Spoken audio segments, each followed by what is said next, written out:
tentang masalah mengusap wajah. Hadis riwayat Sunan Tirmizi. Nabi tak pernah menurunkan tangannya. Nabi kalau ngangkat tangan berdoa, Nabi tak pernah menurunkan tangannya illa yamsaha bihima wajhahu, sebelum turun dia usap wajahnya. Subhana rabbika rabbil izzati amma yasifun wa salamun alal mursalin walhamdulillahi rabbil alamin. Setiap dia menurunkan tangannya, diusapnya dulu wajahnya, baru turun. Nah, hadis ini dhaif. Bagi orang yang melarang mengusap wajah, kenapa kau usap wajah? Hadis ini dhaif. Dijawab oleh Al-Hafiz. Al-Hafiz artinya hafal 300.000 hadis. Ibnu Hajar Al-Asqalani dalam kitabnya Bulughul Maram. Bulughul Maram min adillatil ahkam. Kitab fikih. Apa kata dia dalam Bulughul Maram? Hadis tentang mengusap wajah setelah berdoa memang dhaif. Dhaif, tapi karena jalur riwayatnya banyak, maka naik derajatnya menjadi hadis hasan. Berapa level hadis itu? 4. Paling tinggi sahih, di bawah sahih hasan, di bawah hasan dhaif, di bawah dhaif maudhu, palsu. Maka hadis tentang mengusap wajah dhaif, tapi karena jalurnya banyak naik menjadi hasan. Artinya apa? Boleh diamalkan. Nah, tentang orang yang tadi habis sholat habis itu dia usap wajahnya. Kenapa dia usap wajahnya? Saya tak tahu. Karena tak tahu saya tanya. Saya takut nyalahkan orang. Kenapa kalian usap wajah kalian? Saya habis berdoa Pak Ustaz. Habis berdoa kan usap wajah. Mana doanya? Fil alamina innaka hamidum majid. Allahumma ighfir lima qaddamtu wa ma akhartu wa ma asrartu wa ma a'lantu wa ma asraftu wa ma anta a'lamu bihi minni antal muqaddim wa antal muakhiru la ilaha illa anta subhanaka inni kuntu minaz zalimin.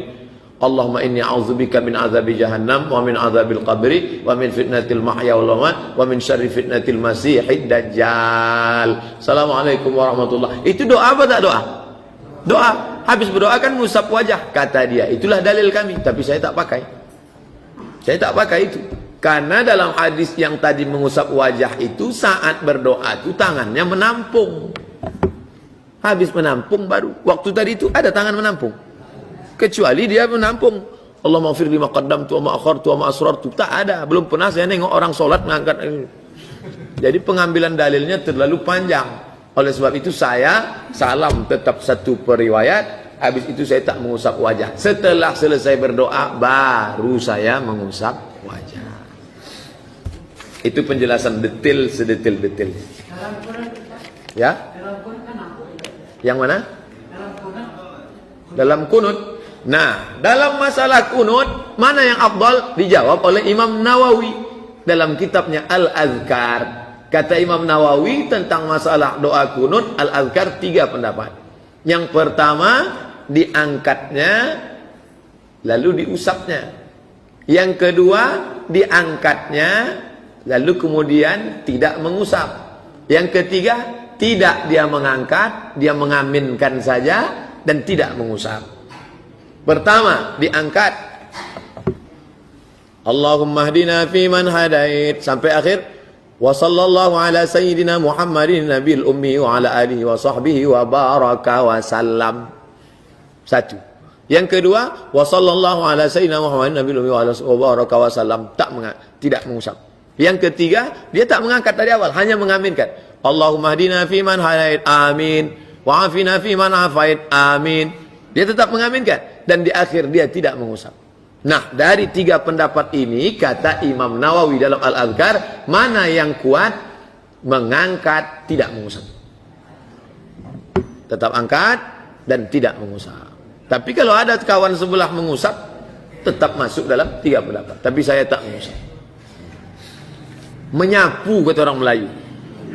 Wajah disapu, datang orang Jawa, tak tahu dia wawakannya sapu. Mengusap. Salam ke kanan, akhir rukun solat, aku menelentangkan tapak kanan. Begitu juga waktu salam ke kiri, telapak tangan diusapkan dari hidung sampai ke dagu.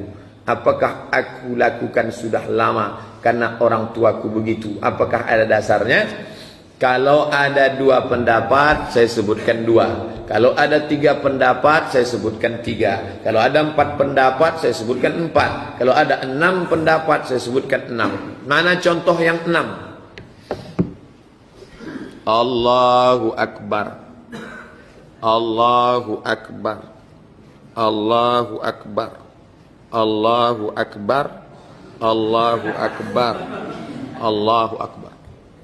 Mazhab Syafi'i 2, antara pusat dengan dada 1, di sebelah kiri riwayat Ibnu Khuzaimah 2. Mazhab Maliki 2, di atas pusat 1, lepas 1. Mazhab Hanafi dengan Hambali 1, di bawah pusat. Pendapat Syekh Albani di atas pusat 6 pendapat. 1, 2, 3, 4, 5, 6. Tapi yang saya amalkan 1. Saya tetap pakai mazhab Syafi'i. Di atas pusat, di bawah dada. Allahu Akbar. Ini contoh yang 6 pendapat. Contoh yang 3 pendapat, meletakkan tapak tangan di atas 1. Allahu Akbar. Tempel saja. Yang kedua, menggenggam alal wasri, ujung kelingking, ujung ibu jari. Allahu Akbar. Pendapat ketiga, dipangkal lengan. Ni lengan, pangkal. Allahu Akbar. 3. 1, 2, 3. Yang tak ada, itu tak ada.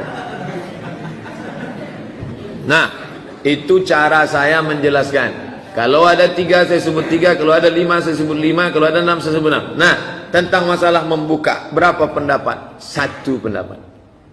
Tentang masalah membuka, 1 pendapat. Assalamualaikum warahmatullahi. Assalamualaikum warahmatullahi. Tak buka. Jamaah Malaysia datang ke Pekanbaru.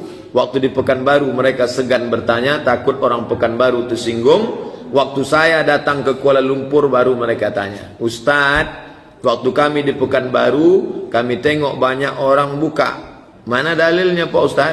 Saya bilang tak ada. Lalu datang dari mana? Wallahu alam bissawab. Maka tentang buka tangan salam tak ada 2, 3, 4, 5, 6 pendapat. Tunggal 1 pendapat. Assalamualaikum warahmatullahi. Assalamualaikum warahmatullahi.